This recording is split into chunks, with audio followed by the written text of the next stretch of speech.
तपाईँहरूलाई घरिघरि यो जिन्दगी विरक्त चलेर आउँदैन। मलाई त आमामामा घरिघरि त हो कहाँ जाऊँ र के गरौँ भनेर खटपट भएर त भित्रदेखि उम्लेर आउँछ त के भएको यस्तो होइन।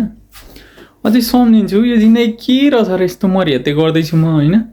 के का लागि यो गरिदिएको छु मरिहत्ते, न खुलेर जिएको छु न खुलेर हाँसेको छु होइन। उमेर हुन्जेल नरमाएर भोलिपर्सि बुढो भएपछि ती इच्छा मरिसकेपछि के काम सोचेर ल्याउँदा होइन।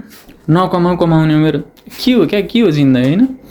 अझै अनि एउटा साधारण छोरा मान्छे भएर हेर्छु होइन। हुन त छोरी मान्छेको पनि फेरि त्यो सजिलो रमाइलो छ भन्नु खोजेको होइन, उनीहरूको आफ्नो ठाउँमा रहेछ गर्छन्। तर छोरा मान्छेको कता कता लाग्छ मलाई अलिकति कम पाए जस्तो लाग्छ कि मलाई। किन सानो हुन्जेल पढ्यो होइन, पढिसकेपछि 10-12 वर्ष पढाइमै लगानी गऱ्यो, त्यत्तिकै गयो। त्यसपछि भविष्य कहाँ पाइन्छ भनेर खोज्न थाल्यो। 12 सक्ने बित्तिकै लगातार पढ्यो भने पनि 3-4 वर्ष त्यहीँ सकायो।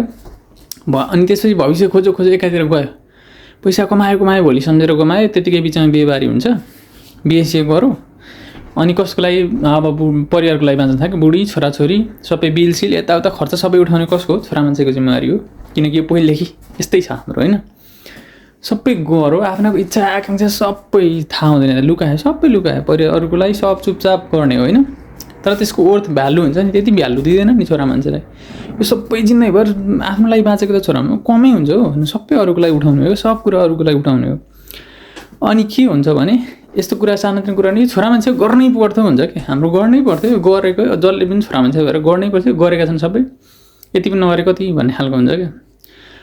अनि हेर न मन लागेको गरेर हुन्छ, न छोराछोरी चाहिँ हुन्छ नि रमाउनु मन लाग्यो, न कतै गएर केटाकेटी यस्तो नाच्नु उफ्रिन पाइरहेको हुन्छ। छोरा मान्छेहरू यस्तो गरौँ अलिकति हुन्छ नि। छोरा मान्छे त ढाँटेर त निसासिरै मर्छन् जस्तो लाग्छ कि कति मान्छेहरू त नि।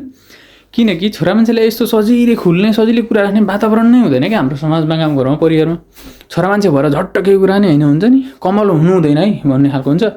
कुरै भए पनि थमाए निसासिएर त्यहीँभित्र विरक्तिएर त्यहीँ गुम्सिएर मान्छे होइन, दिमागमा तिनै कुरा खेलेर यस्तो बौला जस्तो हुन्छ। त्यतिकै मान्छे 20-22 वर्षको मान्छे 70 वर्षको बुढाबुढी जस्तो देखिँदैन नि। अनि यो छोरा मान्छेको लागि चाहिँ होइन एकदम थिचेको एकदम सकसपूर्ण वातावरण लाग्छ मलाई चाहिँ। किन होइन लास्टै नहुने वातावरण।